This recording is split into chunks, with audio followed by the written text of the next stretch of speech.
This week on Country Fried Rock, we're talking with Hollis Brown, a band out of New York City. Their lead songwriter, Mike Montale, shares with us how they've benefited from the support of independent record labels, as well as playing industry events that have led to large tours. It all starts with making great music, and that's the brand new album from Hollis Brown called 3 Shots. Today on Country Fried Rock. My guest today on Country Fried Rock is Mike Montale of Hollis Brown with a new record coming out May 5th called 3 Shots. Welcome.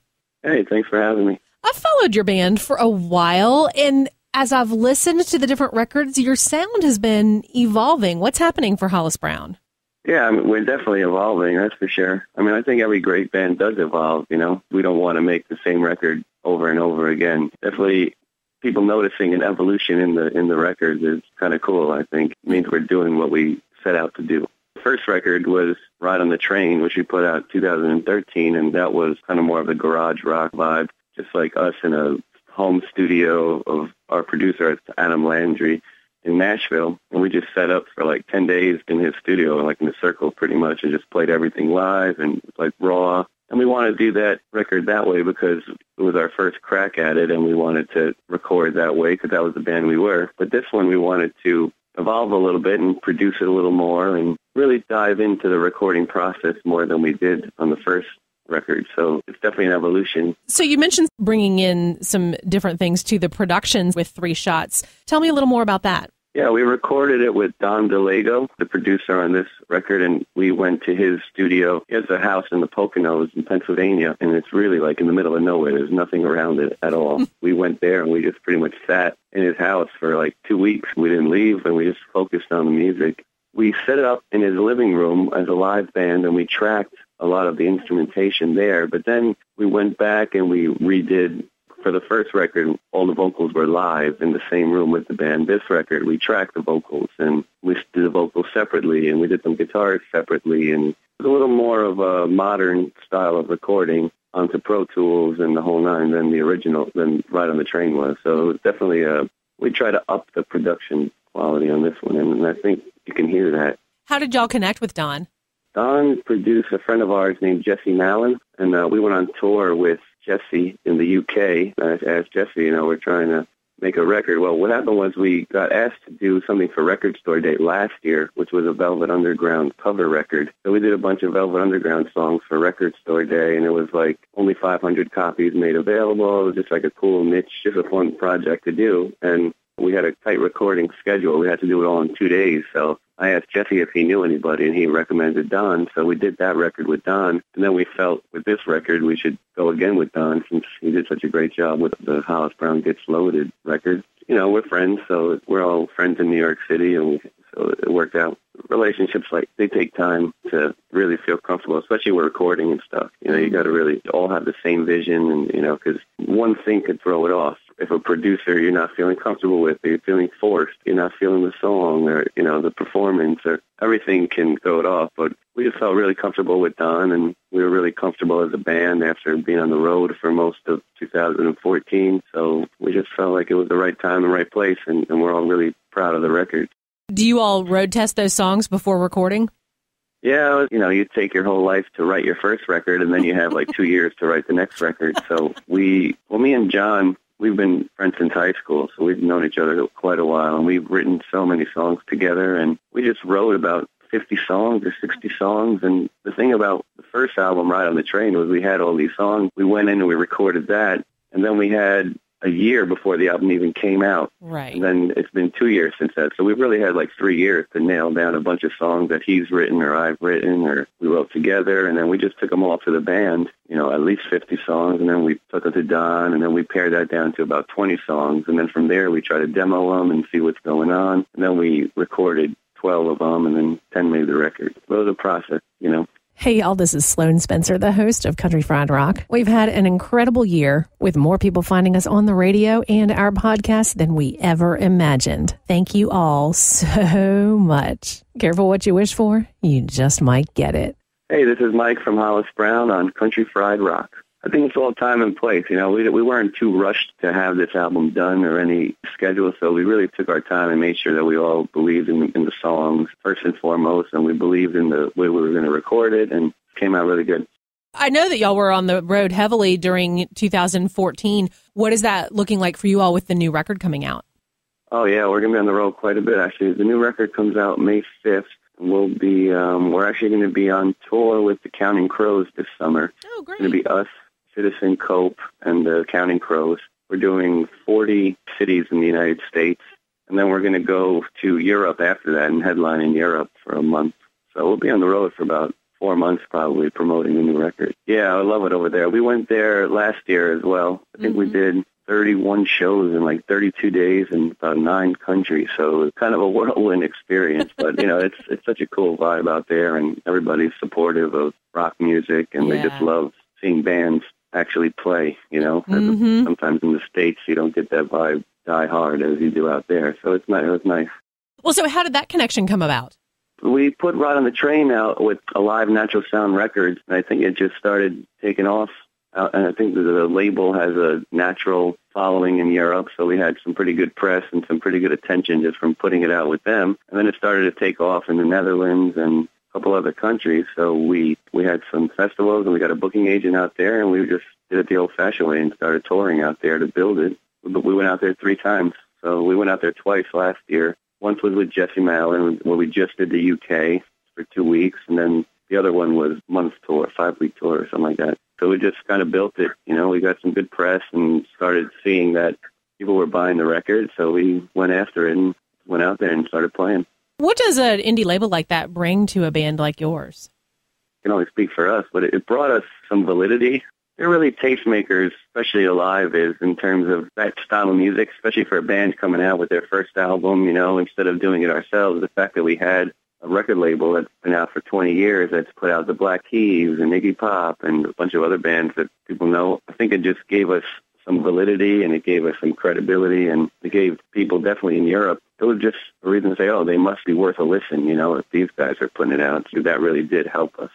This time around, you all are doing some things a little bit differently. Started doing the record with Pledge Music because, we wanted to make the record that we wanted to make and that we felt was right. And we wanted to keep the audience that we built, involved in what we're doing. So we wanted people to say, hey, this is us right now working on this song in the studio. Check it out. And Pledge Music is cool because it's like a crowdsourcing site, but you can really take part in the process of the record. So you see it from start to finish. You can watch it on the website, So we did that to fund the recording so we can make the record we wanted to and how we wanted to and have it sound how we wanted to. And once we had the record in hand, it's coming out now on Julian Records, which is it's a label based out of New York City, and they're kind of a very artist-friendly label. So basically, they let you make the record you want and the album cover and everything. You basically present them with a finished product, and then you work hand in hand on the best strategy to get it out. So, they, with our management, start the cycle how you want it to. You can hire whoever you want for PR, for radio, for this, that, or the other thing. So it's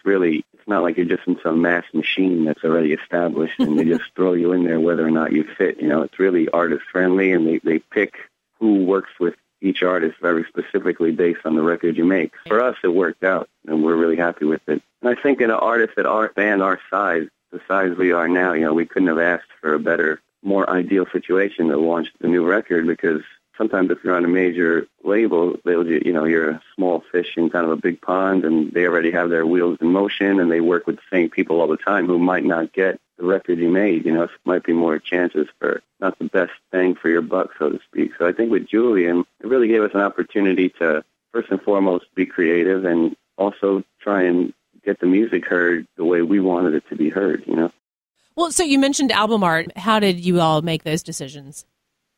Well, we called a guy named Jeffrey Crow, who did our first record. He's a Live Records go-to guy for album art, and friends with him. So we were looking for artists to make the record, and I called Jeff, and I said, hey, Jeff, we want to do it's called 3 Shots. Soon-to-be wife said, it would be a really cool album cover would be if you just have a bullet look like it went through the whole album, so like the front is a bullet hole, and then on the back is like the exit hole, So I was like, wow, that's kind of really cool. So I told Jeff about that idea, and he kind of sent over 4 or 5 different looks and kind of just picked the one we wanted and then showed it to the label, and pretty easy. And you've got some vinyl to really appreciate that art with. Yeah. Well, that was the thing that struck me because once she said it, I was like, yeah, on a vinyl, that would look so cool. Just you see one side, then you turn the vinyl over, and it just looks like a bullet hole through a record. Mm-hmm. But that would be really cool. What did that creatively allow you all to do with liner notes, etc.? Well, you definitely put more into the vinyl. This time I wanted the art to be a little more minimal, one cool image that people get, but I just think the space of it looks so cool. The vinyl, there's something about holding it that's like a good novel or something. You just feel like there's more weight to it because there's such a niche market for it, and people who are into vinyl are like die hard into vinyl. So if you can get a fan base that appreciates vinyl, it's better because nobody's buying CDs and stuff, so you can get at least some records sold. It definitely has the special factor with it, especially now. Yeah, definitely. I was mostly listening to vinyl myself. That's when I'm home, I prefer vinyl. Hey, y'all, this is Sloan Spencer, the host of Country Fried Rock. Those of y'all who listen on our podcasts, it's a quick hit of just the conversation. If you want the full radio program with all the songs that we talk about, ask for it on your local radio station, joining 20 other stations across the country. Get the goods at countryfriedrock.org. Hey, this is Mike from Hollis Brown. If you want to know more about the band, you can check us out at hollisbrown.com. Find all our social media content there. I was just scoring a few little record store day specials myself yesterday, so. Oh, yeah? Did you get anything cool? Yeah, I did, actually. There's this band from Alabama that was on the show a couple years ago called St. Paul and the Broken Bones, and they did a 7-inch that was cut in the shape of the state of Alabama. So I had to get that. And then I'm a huge Replacements fan, so I had to get the Replacements 10-inch. Even though I have everything, I just had to get it. Right. Yeah, I love that band. They're great. Replacements in art. Alex Chilton. Yep, that's on this 10-inch. Yeah, they're the reason that I learned about Big Star. Yeah, right. Big Star is one of my favorite bands. I love their first 2 records. Yeah, that number 1 really record. Good. Cool. There's a song called 13 Big Star did. Beautiful. Elliott Smith did a good cover of that one, too. Yeah. Total random tangential thing. I haven't heard the Jessica Lee Mayfield, Seth Avett thing of all the Elliott Smith songs yet, but I've heard about it. So. Oh, I haven't heard that either. What got you in the music bug? Oh, man, probably definitely the Beatles. That was my first love affair with music, was listening to the Beatles in like 4th grade or 5th grade. Yeah. Just said, oh, my God, this is incredible. That would be my number one group, or I think they're the most important and the best as well artists of modern pop world. I think they're brilliant. But I think for this record, I was listening to a lot of Ziggy Stardust is a record that I really love. Velvet Underground is a huge influence on us. It's so hard to pinpoint, I feel like especially today with the way the internet is and everything is so quick, it's hard to get inspired by one particular thing. I feel like it's just society and New York City and just the whole way things go that, it's hard to pinpoint one inspiration now. There's so much coming at you. Do you have buddy bands that y'all like to play with? Oh, yeah, of course. Yeah, there's tons of bands. Jesse is obviously a really good friend of ours. Each city kind of has its own band that we associate it with. Mm-hmm. There's a band called John the Conqueror, who is in Philadelphia. Love That's them. On a Live Records. It's a really cool band. Yeah, I don't know. There's just so many bands. Me and John, we grew up in New York City, so there's musicians everywhere. There's a band called Caveman coming out of New York that's really good.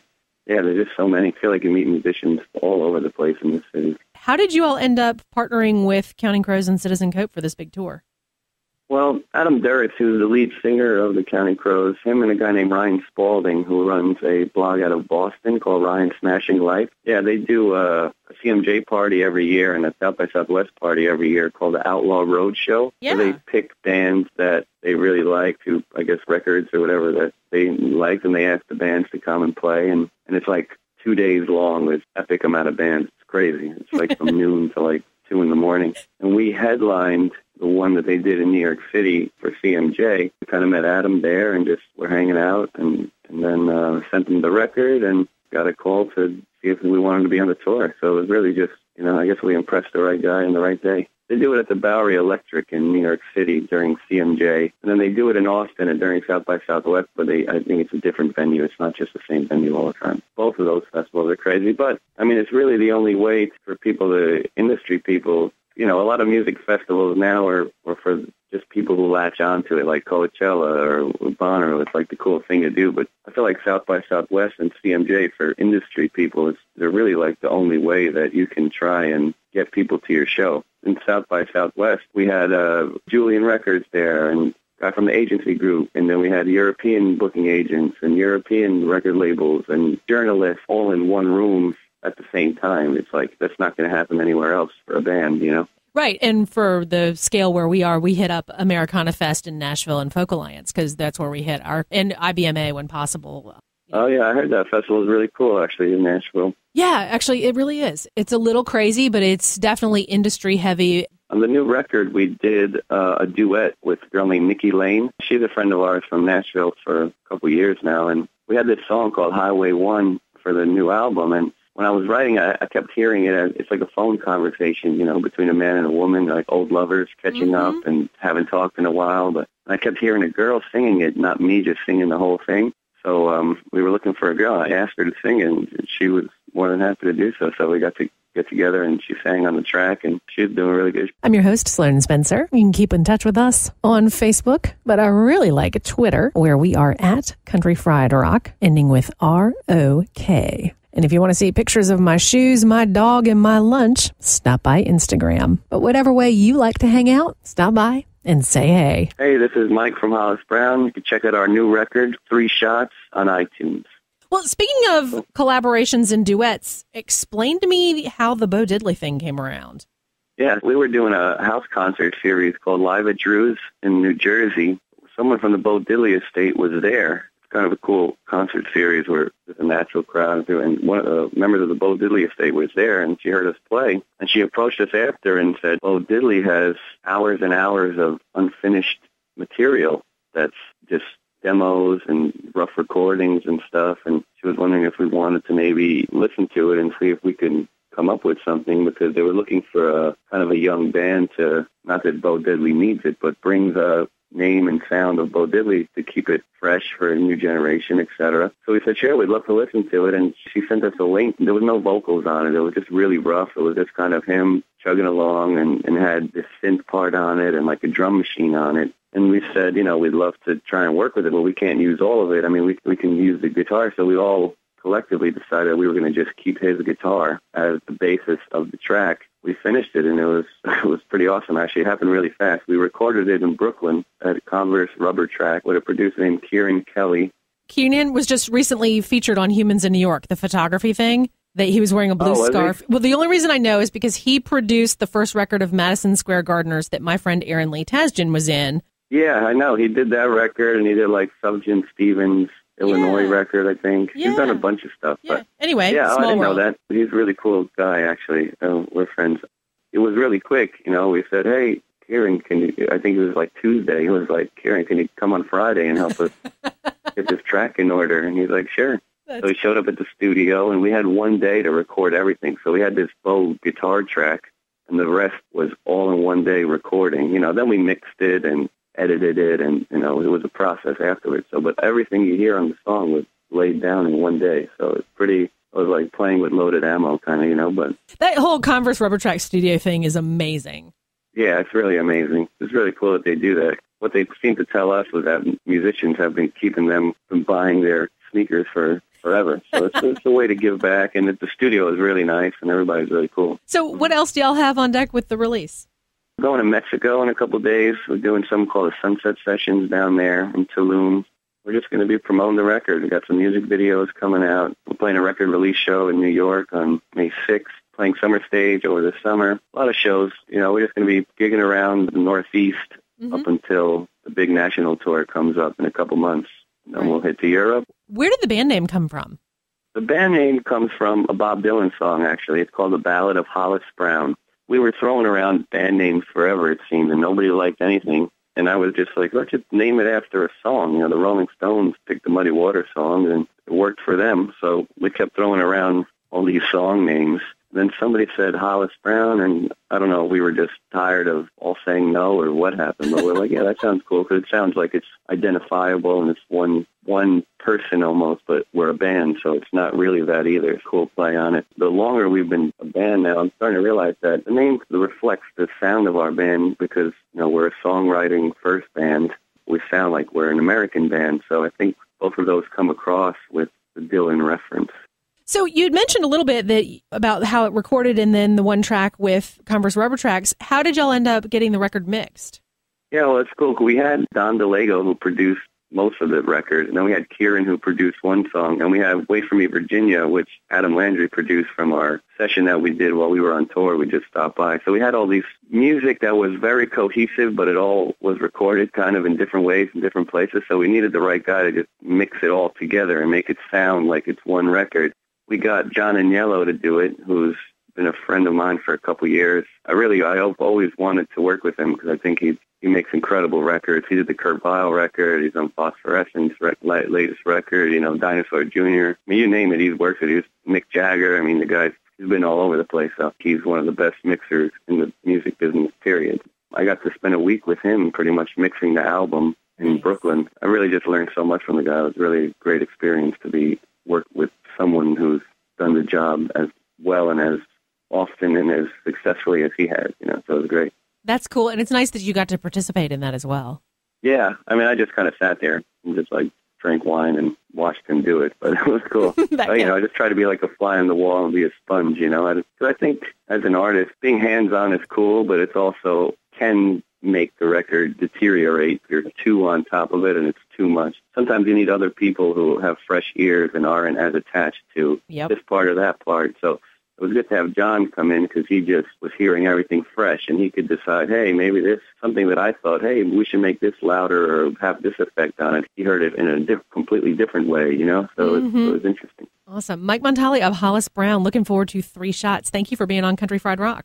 Thanks for having me. CountryFriedRock.org. Copyright 2015. All rights reserved. Our 2015 bed music is from Drivin' and Cryin's debut album, Scarred But Smarter. Got a great band you want to hear on Country Fried Rock? The best thing to do is tweet us at Country Fried Rock. That's Country Fried, R-O-K. You can subscribe to our weekly podcast on iTunes. Just search Country Fried Rock. Country Fried Rock radio programs are distributed to public radio through the Public Radio Exchange, prx.org. Our Country Fried Rock stinger is from Steve Soto and the Twisted Hearts. Ever he been helping us some Country Fried Rock.